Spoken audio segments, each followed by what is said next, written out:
नमस्कार, आप देख रहे हैं खबर अब तक लाइव। भगवान परशुराम जन्म महोत्सव भव्य समारोह में शामिल सभी लोगों का खबर अब तक लाइव में स्वागत है। आज हरिनगर विस्तार परशुराम पार्क में श्री भगवान परशुराम जन्मोत्सव समारोह के अवसर पर मुख्य अतिथि रामवीर सिंह बिदुड़ी, नेता प्रतिपक्ष दिल्ली विधानसभा, विशिष्ट अतिथि करनैल सिंह, अध्यक्ष मंदिर प्रकोष्ठ दिल्ली प्रदेश, पंडित नेमचंद शर्मा जी, महेश अवाना पूर्व निगम पार्षद, मुख्य प्रायोजक के.एम. शर्मा अध्यक्ष, सौरभ बिहार ब्राह्मण महासभा, रमेंद्र कुमार उपाध्यक्ष, सौरभ बिहार ब्राह्मण महासभा, शंकर भोला कोषाध्यक्ष ब्राह्मण महासभा, बी.पी. शर्मा महासचिव, सुनील एवं राधेश्याम सचिव, समस्त ब्राह्मण समाज बदरपुर क्षेत्र एवं भव्य समारोह में मौजूद समस्त लोग उपस्थित हुए। खबर अब तक लाइव पर पूरी खबर विस्तार से हमारे आज इस कार्यक्रम के जो अध्यक्ष हैं नेमचंद शर्मा जी का स्वागत हो रहा है पगड़ी पहना करके। हम एक बार करतल ध्वनि से स्वागत करें नेमचंद शर्मा जी का।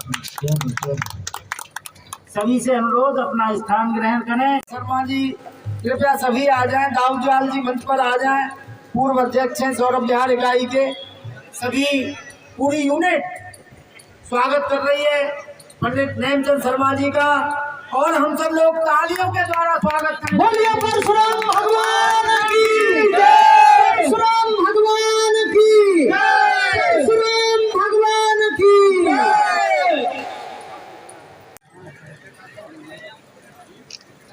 परशुराम भगवान की जय, परशुराम भगवान की जय, परशुराम भगवान जी। सभी मंच पर आ जाएं और करनैल जी का स्वागत कर रहे हैं। पहले प्रिंसिपाल जी फूल माला के द्वारा करनैल जी का स्वागत।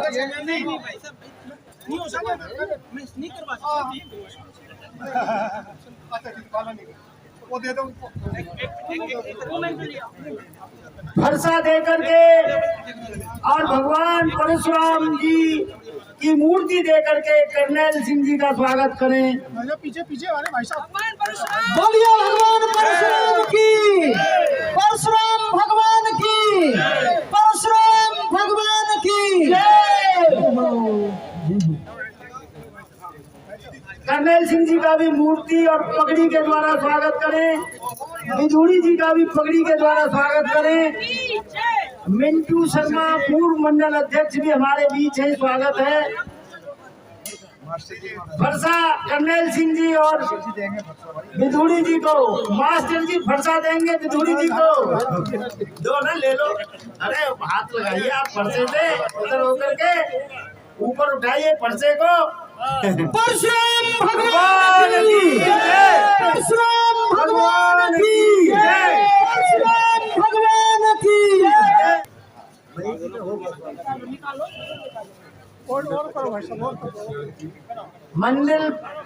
मंदिर प्रकोष्ठ के जिला अध्यक्ष ललित जी, वो भी उनका भी स्वागत करते हैं फूल माला के द्वारा। ललित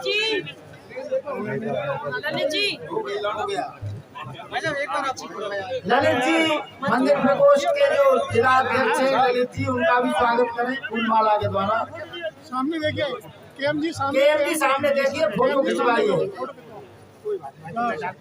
लाला जी कहाँ हैं भैया, आ जाइए सब लोग एक बार। भोला शंकर जी, नरेश जी, बी.पी. शर्मा जी, के.एम. शर्मा जी, सभी फूल मालाओं से स्वागत कर दें। हाथम दे दो, अरे हाथम दे दो, ज्यादा बात नहीं। कसाना जी कृपया मंच पे आए। गगन कसाना जी का भी स्वागत करें फूल माला। श्यामल किशोर जी आ जाइए, वहाँ क्यों बैठे हैं आप, आ जाइए। हमारे एन.पी. यादव जी, दुष्यंत जी आ जाइए।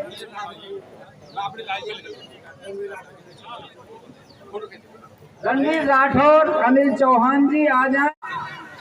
अभूतपूर्व स्वागत माननीय हमारे प्रिय माननीय विधायक और विपक्ष के नेता, दिल्ली विधानसभा। देश को यदि आज़ादी मिली उसमें मेजर कंट्रीब्यूशन ब्राह्मण समाज का था। आप फ्रीडम फाइटर्स की लिस्ट उठा के देखिए, उसमें मेजॉरिटी ब्राह्मण समाज के लोग थे जो उस समय फ्रीडम मूवमेंट को लीड कर रहे थे। और यदि आज कश्मीर से लेकर कन्याकुमारी तक ये समाज संगठित रहेगा तो केवल इस देश के ब्राह्मणों की बदौलत यही हिंदू समाज को संगठित करने की इनमें ताकत भी है, क्षमता भी है, योग्यता भी है। इस बात की चर्चा हुई कि भगवान परशुराम भवन बनाने के लिए 5 लाख रुपए हमारी ओर से दिया गया। पंडित ज्ञासीलाल शर्मा जी हमारे क्षेत्र के बड़े सम्मानित सामाजिक कार्यकर्ता थे। सभी की इच्छा थी कि भगवान परशुराम जी के नाम से भवन बनाया जाए और उस समय जमीन की कीमत लगभग 2000 रुपया गज थी, 2003-2004 में। पंडित ज्ञासीलाल जी के पास जो जमीन थी पंडित जी, वो सरकारी जमीन नहीं थी, वो निजी जमीन थी, ऐसा नहीं है।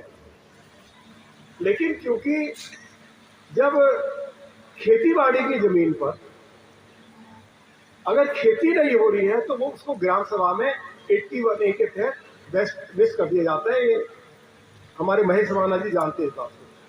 वो जमीन तो मलकियत थी, जमीन थी पंडित रघुवीर शर्मा जी की, उनसे वह जमीन पंडित ज्ञासीलाल जी ने ली।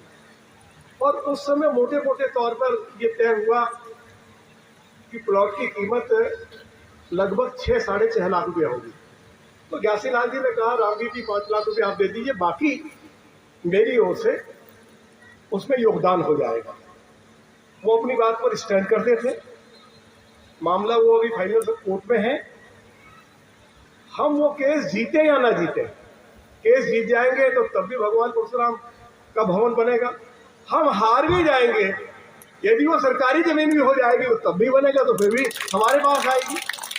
तो इसलिए ना बनने का तो कोई पर्सन उठता नहीं है, लेकिन उसका फैसला हो कि मीठापुर चौक का नाम भगवान परशुराम जी के नाम पर रखा जाए। और वो कोई हमने हवा में नाम नहीं रखा, बाकायदा उसका नोटिफिकेशन हुआ है। म्युनिसिपल कॉर्पोरेशन का जो हाउस है उससे बाकायदा अप्रूवल ली गई है। और अब क्योंकि हमारे क्षेत्र में 6 लेन का हाईवे बन रहा है और मीठापुर चौक को भी रीडेवलप किया जा रहा है, देश के यशस्वी सड़क परिवहन मंत्री आदरणीय पंडित नितिन गडकरी जी से इस विषय में मेरी चर्चा हो चुकी है कि देखिए मीठापुर चौक जो है वो भगवान परशुराम जी के नाम पर है। और हमारी ये इच्छा रहेगी कि जब हमारा ये 6 लेन का हाईवे बनकर तैयार हो जाएगा और मीठापुर चौक पर जो फ्लाईओवर बनाया जा रहा है वो बनकर तैयार हो जाएगा, तो हमने उसी स्थान पर भगवान परशुराम जी के नाम पर एक भगवान परशुराम चौक बहुत ही सुंदर बनाना है, जिसको देखने के लिए दिल्ली नहीं बल्कि देश भर से लोग आए और भगवान परशुराम जी की एक शानदार प्रतिमा भी उस चौक पर लगाई जाए। ये हमने आदरणीय श्री नितिन गडकरी जी से आग्रह किया। तो मैंने अधिकारियों को बुलाया कि भी ये जो भगवान परशुराम द्वार है मीठापुर गांव में, इसको अच्छे से हमने बनाना है, इसके ऊपर कुल कितनी धनराशि की आवश्यकता है। तो अधिकारियों ने कहा कि साहब 5 लाख रुपए दे दीजिए, बहुत अच्छा द्वार बन जाएगा। हम के 5 लाख की 5.5 लाख रुपए दीजिए, लेकिन एक सुंदर द्वार बना के तैयार कर दीजिए, तो अगले 3-4 महीने के अंदर ये कार्य भी पूरा हो जाएगा। और पंडित ज्ञासीलाल जी ने जमीन दी तो पंडित इंद्रपाल जी आपने ही उस समय सिफारिश की थी कि उनकी पुत्र वधू ममता जी को नगर निगम का चुनाव लड़ाया जाए। तब तो मैं बीजेपी में नहीं था, मैंने तो अपने सारे उम्मीदवार भिड़ी के चुनाव 3 पर लड़ाए, तो सारे जीते थे, सभी जीते थे 5 के 5। तो ममता जी के लिए आपने कहा था, और आप ये क्यों भूल जाते 2003 में आप मेरे साथ जुड़े। अरे 2003 का चुनाव मैंने घड़ी के चुनाव 3 पर जीता, इंडिपेंडेंट जीता। आपको मालूम है 93 का चुनाव रामवीर सिंह बिदूड़ी जीता, 2003 का रामवीर सिंह बिदूड़ी चुनाव जीता, और 2013 का चुनाव जीता, 2020 का चुनाव जीता। इसमें मैक्सिमम कंट्रीब्यूशन इस क्षेत्र के ब्राह्मण समाज का है। अगर उनका मुझे आशीर्वाद नहीं मिलता, सिंगल लार्जेस्ट कम्युनिटी इस क्षेत्र में ब्राह्मण समाज है, और ब्राह्मण समाज का आशीर्वाद मिला तो मैं चाहे इंडिपेंडेंट खड़ा हुआ, चाहे मैं भारतीय जनता पार्टी के टिकट पर खड़ा हुआ, मैं विजयी रहा। यदि आज Ramvir Singh Bidhuri leader of position है, या आज मेरा कैबिनेट मिनिस्टर का दर्जा है, या हाउस में मेरी हैसियत सेकंड टू चीफ मिनिस्टर है, तो उसमें मैक्सिमम कंट्रीब्यूशन हमारे पूज्य ब्राह्मण समाज का है। मैं उस एहसान को भूलने वाला नहीं हूँ। भाई साहब के नेतृत्व में मैं उम्मीद करता हूँ आप कि ऐसे परशुराम पार्क और मंदिर दिल्ली के हर कोने में बनेंगे, ऐसी कामना करता हूँ। आप लोगों के आशीर्वाद से, आप लोगों के प्यार से वादा करता हूँ आप लोगों के बीच में खड़ा होकर के। मुझे भारतीय जनता पार्टी ने ये दायित्व दिया है कि ये पार्क तो आप पूरे दिल्ली में बन के ही रहेंगे, कोई रोक नहीं सकता। क्योंकि आज आपको पता है कि दूसरा समुदाय जिसको हम धर्म नहीं कहेंगे, धर्म तो एक ही है, सनातन धर्म। दिल्ली के अंदर आपको पता होगा एक उन लोगों की कमेटी बनी हुई है, वक्फ बोर्ड, जानते हैं ना आप सब लोग। वो कहीं पर भी 4 ईंटें रख के हरी चद्दर उड़ा देते हैं और बोलते हैं ये ज़मीन हमारी। कांग्रेस के राज में ऐसा एक कानून बना दिया गया था कि उनको अगर वो इस पार्क में आकर के अभी ये बोल दे कि हमारी ज़मीन पे बना है, उनको कोर्ट भी चैलेंज नहीं कर सकता। ऐसे कानून कांग्रेस बना के गई थी। लेकिन आज आपके बीच में ऐसे प्रधानमंत्री हैं, ऐसे नेता हैं जिन्होंने सनातन की स्थापना की और जिनके मार्गदर्शन में हम काम कर रहे हैं। बोलो परशुराम भगवान की। अब इसमें हमारा भी कुछ कर्तव्य है। भगवान परशुराम जी के अंदर जो सहनशीलता थी, हथियार जो भी मुझे भी परसा दिया गया, उसका मतलब किसी को नुकसान पहुंचाना नहीं है, लेकिन दुष्टों को छोड़ना भी नहीं है। इसका मतलब यही है। आप सभी जो यहाँ आज उपस्थित हैं, हमारे अध्यक्ष जी मंच पर विराजमान हैं, मैं उनके चरणों में वंदन करता हूं। और मेरे सामने बैठे हुए इस दिल्ली के बहुत ही शक्तिशाली शेर भाई रामवीर सिंह बिधूड़ी जी, जो दिल्ली की विधानसभा में हर विषय पर अपनी बात को पूरे तर्क के साथ रखते हैं, और जो भी कार्य दिल्ली के अंदर विकास के होते हैं, उन विकास कार्यों में उनका अहम रोल होता है। क्योंकि आज वो प्रतिपक्ष के नेता हैं, यानी एक कैबिनेट मंत्री का दर्जा जब उनको मिल गया, उनके पास ताकत है, और आज हमारी केंद्र में सरकार है। तो इस क्षेत्र में जो कार्य हुए हैं, अगर उनकी मैं गिनती करूंगा और उनके बारे में बोलूंगा तो हो सकता है मुझे कई घंटे का समय लगे। आज तक जितने विकास कार्य हुए, मैं बिना संकोच के कह सकता हूं, यहाँ पूरे बदरपुर क्षेत्र की क्रीम बैठी है, बुद्धिजीवी लोग बैठे हैं, सब जानते हैं कि उनकी कार्यशैली क्या है और वो कार्य किस तरह से कर सकते हैं और करते हैं। जो कार्य असंभव होते हैं उनको भी वो संभव बना देते हैं। दूसरा, हमारे बीच में बहुत ही सम्मानित, आदरणीय, पूजनीय मंदिर प्रकोष्ठ के बहुत ही जुझारू और शक्तिशाली मेरे भाई कर्नैल सिंह जी आज यहाँ आए हैं। एक कार्यक्रम में पीछे मंदिर प्रकोष्ठ की बहुत बड़ी सभा हुई थी, पहली बार वहाँ उनसे मुलाकात हुई थी। उनका एक ही ध्येय है कि भारत के संविधान के हिसाब से किसी भी धर्म और जाति में मतभेद नहीं होना चाहिए। अगर एक मस्जिद के कार्यकर्ता को, मौलाना को,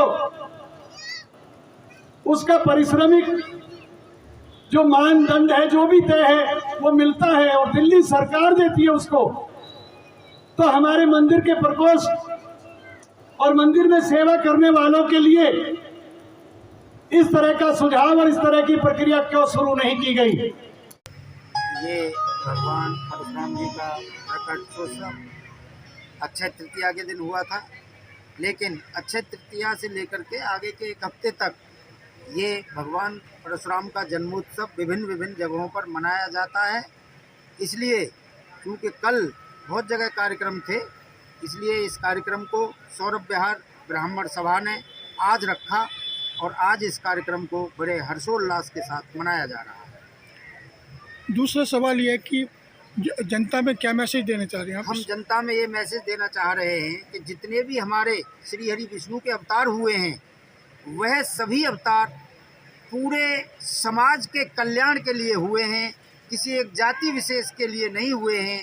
यदि कुछ लोग ये समझें कि भगवान परशुराम केवल ब्राह्मणों के ही थे, तो ये उनकी भूल है। भगवान परशुराम ने सर्व समाज का कल्याण किया था। अपने समय में जितने भी आताताई राजा हुए थे, उन सब का वध करके 36 बार इस पृथ्वी को ऐसे आताताइयों से मुक्त कराया था और दान में कर दिया था। इस तरह पूरे समाज का कल्याण भगवान परशुराम ने किया था, किसी एक जाति का नहीं किया था। इसलिए हमें भगवान परशुराम को किसी एक जाति से बांधकर नहीं देखना चाहिए। सर्व समाज के कल्याण के लिए भगवान परशुराम ने काम किया था। न्याय और धर्म, शस्त्र और शास्त्र के प्रणेता भगवान परशुराम थे, जिनके भीष्म, द्रोण और कर्ण जैसे शिष्य थे, जिनका इस धरती पर आज भी नाम है। और सनातन संस्कृति को भगवान परशुराम ने पूरा ध्वजारोहण किया था। आज भी हम उनके बताए हुए रास्ते पर चल रहे हैं। Thank you sir. आप बताएं परशुराम जयंती समारोह के बारे में। ये परशुराम जयंती हम सब मिलके मना रहे हैं यहाँ पे, और सभी का पूर्ण सहयोग है आम जनता का, और हम यही देते हैं सब मिलकर साथ रहें, यही हमारा। कल तृतीयादशी थी, कल नहीं मनाई गई। कल काफ़ी जगह प्रोग्राम थे, तो इसलिए हमने सोचा कि कल दूसरे दिन बनाएंगे, और जिससे कि डिवाइड हो सके, सब जगह एक दूसरे में शामिल हो सके। परशुराम जी के बारे में कुछ आगे वर्णन कर बताएं। यही अक्षय तृतीया के बाद मतलब आगे बनाते हैं अक्षय तृतीया के लिए प्रोग्राम परशुराम जयंती के।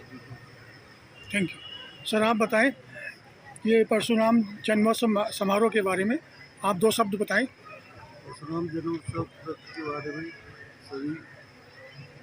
सभी जाति के ब्राह्मण परशुराम क्यों मनाया जाता है सर? ये भगवान छठे विष्णु के अवतार थे, हाँ, इसलिए इनको मनाया जाता है। और इसमें जो परशुराम जी थे, इनको कहा जाता है बड़े ही गुस्से वाले थे, और अब छोटी छोटी बातों पर वो करते थे, गुस्सा करते थे, और परसा उठाकर चल मारने तैयार हो जाए। इस बारे में क्या कहना है? नहीं, ऐसा नहीं है। जो आताताई शक्ति उनके लिए गुस्सा था, नहीं तो वैसे कोई नहीं था। ठीक है, थैंक यू सर। आप बताएंगे, आप अध्यक्ष जी हैं, आप श्री भगवान परशुराम जी की जन्मोत्सव समारोह आज मना रहे हैं, इसके बारे में बताएं। हमारे क्षेत्र में सौरभ विहार ब्राह्मण सभा ही नहीं, पूरा क्षेत्र पिछले मैं समझता हूँ जब से मुझे यहाँ आया हूँ 25-30 साल से हम हर साल बड़े हर्षोल्लास से मनाते हैं, और आगे भी ऐसे ही मनाते रहेंगे। क्या जनता में मैसेज देना चाह रहे हैं आप? जनता का मैसेज तो यही, भाई साहब, परशुराम जी विष्णु भगवान के अवतारी थे, और वो किसी के भी वो नहीं थे, अपोजिशन में नहीं थे, वो सिर्फ जो आताताई थे उनके विरुद्ध। क्या उन्होंने सिर्फ ब्राह्मण समाज के लिए कार्य किए? नहीं, ऐसा नहीं। उन्होंने पूरे समाज से, हर समाज से कार्य बराबर, सिर्फ वो आताताइयों से वो थे विरुद्ध। पंडित मदन मोहन मालवीय जी के बारे में बताएं कुछ। पंडित मदन मोहन मालवीय बहुत बड़ी शख्सियत थी हिंदुस्तान की, कांग्रेस पार्टी के अध्यक्ष भी रहे, और सबसे पहली ब्राह्मण सभा हिंदुस्तान में यदि बनाने वाले थे तो पंडित मदन मोहन मालवीय थे, जिन्होंने 1939 में, शायद मुझे दिखाना सही हो तो, पहली ब्राह्मण सभा मदन मोहन मालवीय जी ने ही बनाई थी हिंदुस्तान में 1939। पहली कहाँ पे हुई थी ये पहली? बनारस से शुरुआत हुई थी, और धीरे धीरे पूरे हिंदुस्तान में। Thank you sir. आप बताएं साहब, नाम अपना। प्रीति शर्मा, ब्राह्मण सभा सौरभ विहार, महामंत्री। आप महामंत्री ब्राह्मण सभा सौरभ विहार से हैं। श्री परशुराम जन्मोत्सव जो जयंती है समारोह मना रहे हैं, इसके बारे में हमें विस्तार से बताएं, क्यों मना रहे हैं? शांताकारं भुजगशयनं पद्मनाभं सुरेशं विश्वाधारं गगनसदृशं मेघवर्णं शुभांगं लक्ष्मीकांतं कमलनयनं योग विद्यानगम्यं वंदे विष्णु भवहरणं सर्वलोकैकनाथं। विष्णु भगवान के छठे अवतार परशुराम भगवान हुए हैं और इन्होंने जिन राजाओं ने अपने टाइम में ज़्यादा आताताई जनता को सताया था, अत्याचार किया था, उनका इन्होंने संहार किया है और सभी समाज का कल्याण किया है। जिन जिन पे मुसीबत आई या किसी गरीब को किसी समाज में सताया है, उनको भी इन्होंने जो है उनका न्याय से पूरा दंड दिया। हमारे इस दिल्ली की जनता को इतना बुद्धि दे कि ये जो पर्वत सी पीर बन गई है ना, ये पिघल जाए और रामवीर सिंह बिधूड़ी जी को हम चीफ मिनिस्टर के पद को सुशोभित करते हुए देखें।